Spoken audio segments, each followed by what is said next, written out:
The horrifying death of Medusa. The death of Medusa is one of the most tragic deaths in all of Greek mythology. Medusa can be seen as an apotropaic emblem, similar to the modern evil eye, intended to protect from and ward off the negative. She is a deadly threat, designed to discourage other dangerous threats, a picture of evil, designed to repel evil. If you'd like to know more about the story of Medusa, watch our previous video, titled The Terrifying Story of Medusa No One Was Supposed to Know. In today's video, we'll be talking about the tragic death of Medusa.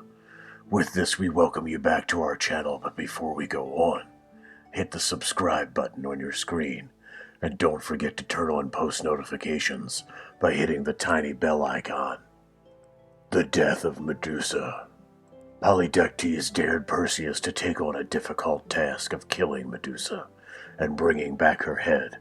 They thought Medusa was a terrifying monster with snakes in her head who could turn anyone who looked her in the face into stone. Perseus decided to demonstrate his bravery by killing Medusa, as befits the son of Zeus. Polydectes was certain that Perseus would perish in this perilous undertaking. What Polydectes didn't realize was that Perseus was beloved by the gods, who bestowed upon him a curved sword and a pair of winged sandals. Other versions of the myth say Hermes bestowed upon Perseus a white winged horse, while Athena bestowed upon him a mirror of polished bronze and a cap from Hades that could make anyone who wore it invisible. He did, in fact, discover her in her underground cave. He could fly over her because he was wearing winged shoes, and he was invisible since he was wearing the magical Hades helmet. To avoid looking Medusa in the face and being transformed into stone, Perseus approached Medusa while she was staring in the mirror and hacked off her head with Hermes' sword. So effortlessly did the brave and brilliant Perseus execute this arduous mission. Medusa was mortal, whereas her sisters were immortals. The immortal sisters pursued Perseus furiously, but the hero escaped with his prize by wearing Hermes' flying boots and Hades' invisibility helmet. Death, however, could not extinguish Medusa's power, and Perseus was forced to preserve her chopped head in a special sack strong enough to hold it. During his adventures, he used the head to turn his enemies to stone and to save Princess Andromeda from the sea monster before presenting it to Athena for her aegis. The significance of Medusa's death. Medusa's appearance and death are considered to represent the symbolic repression of a previous matriarchal religion. That is most likely what the Roman Emperor Justinian had in mind when he put previous sculptures of Medusa's head twisted on its side or upside down as plinths at the base of two columns in Constantinople's underground Cisterna Basilica. According to British classicist Robert Graves, Medusa was the name of a strong Libyan queen who led her warriors into battle and was beheaded when they lost. Medusa is a significant symbol of female knowledge and wisdom in modern culture, tied to the goddess Metis, Zeus's wife. The snake-like head represents her cunning. It is a distortion of the matrifocal old goddess whom the Greeks must destroy. According to historian Joseph Campbell, the Greeks utilized the Medusa legend to excuse the demolition of old goddesses, mother idols, and temples wherever they found them. Medusa's snake-like locks also resulted in a jellyfish being named Medusa. Medusa's energy was alive and present in the thoughts and memories of ancient viewers because of her hilarity. Her very existence, as well as her individual features, is strange, threatening, and potent. Her head was held in Hades in the Odyssey to drive the living from the world of the dead. The Perseus myth tells us that her looks and stare have the power to turn men to stone. According to Pindar, the Gorgon's howls were both awesome and terrifying. Perseus and Athena were tasked with controlling and harnessing such powerful forces. This harness was adopted by ancient Greek artists who depicted the Gorgon in various times and media. Medusa is a lethal and cryptic other, but she is also ubiquitous with a palpable energy that promoted artists to recreate her resemblance in narrative in many ways across ancient Greece, Rome, and beyond. The Curse of Medusa.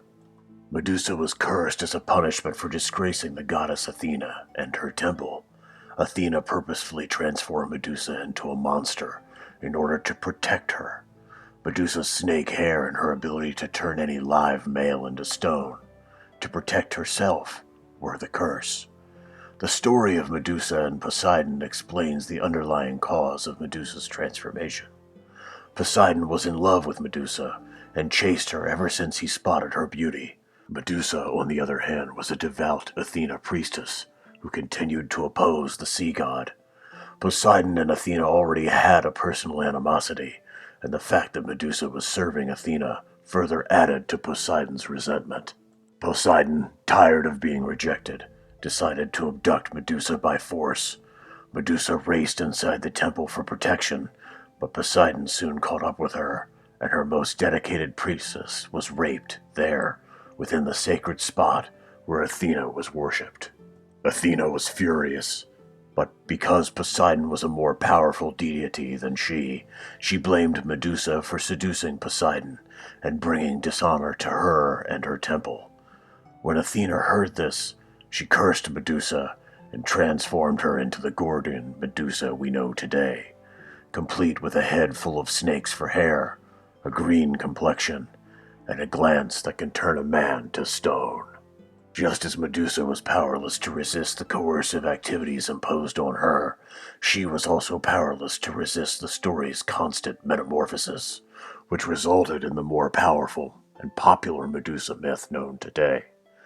In this popular depiction, Medusa is a monster with 1,000 snakes of hair. She is cursed, causing everything she glances at to turn to stone.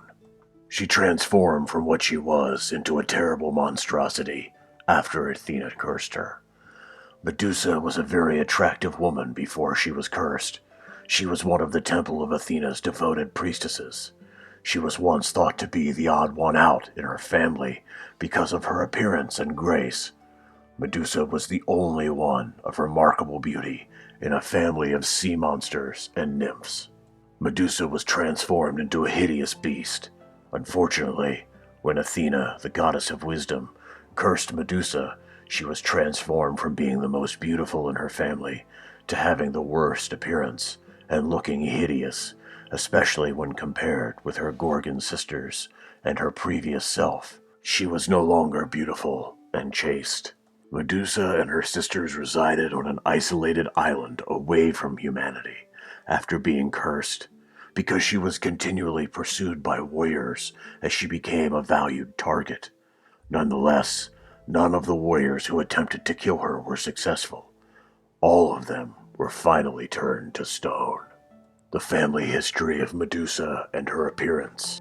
Medusa was mortal, although her eternal sisters were immortal. According to Greek mythology, they lived together at the western end of the world, or on Sarpedon, an island in the middle of Poseidon's great ocean.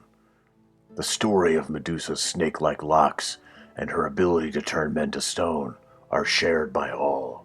The Gorgons are one of two groups of sisters born by Phorcys, the old man of the sea, and his sea monster sister, Keto. The other group of sisters, the Graeae, or Old Women, were a group of 4 sisters that shared one tooth and one eye, which they passed between themselves. The Graeae play a role in Medusa's story also. The Gorgon sisters all feature piercing eyes, enormous fangs, often boar tusks, a projecting tongue, brazen claws, and serpent or octopus locks of hair. Their terrifying appearance puts men to stone. The other sisters play minor roles in Greek mythology, whereas the Medusa story is repeated numerous times by various Greek and Roman writers. In Roman and ancient Arabic kingdoms, the Medusa head is a symbolic motif.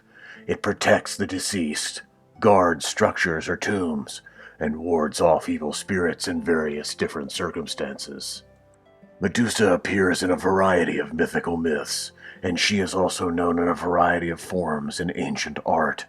Her look evolves dramatically over time, but she is always recognizable due to her stunning frontality. A figure facing directly out is uncommon in Greek art, yet Medusa, regardless of style or media, stares ahead and uncompromisingly confronts the observer in almost all portrayals. And this brings us to the end of today's video. I hope you've enjoyed it. Give it a thumbs up and tell us your thoughts in the comment section below. If you haven't subscribed yet, be sure to subscribe, like, and turn on post notifications. Until next time.